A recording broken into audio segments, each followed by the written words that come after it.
வணக்கம் பிரபுகளே.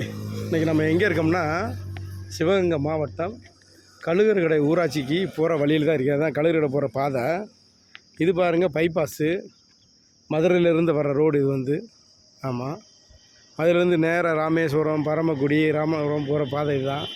இதுலேருந்து விலை பிரிஞ்சு போகுது இந்த கழுகர்கடை பாதை. பாருங்கள், கழுகர்கடை ஊராட்சி தங்களை அன்புடன் வரவேற்கிறதா.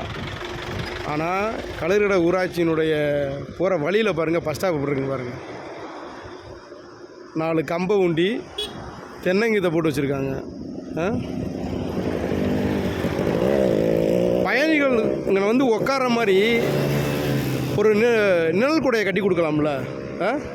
இப்படியா கீத்து கூடையில் நிப்பாட்டியிருப்பாங்க. எவ்வளோ மக்கள் போகிறாங்க வர்றாங்க, வெயில் அடிக்கிற வெயிலுக்கு எங்கே போய் ஒதுங்கி நிற்பாங்க? பஸ் ஏறவே வர்றாங்கன்னு வச்சுக்கோங்களேன், அவங்க எங்கே போய் நிற்பாங்க? இதை முன்னாடி ரெடி பண்ணி கொடுங்கய்யா.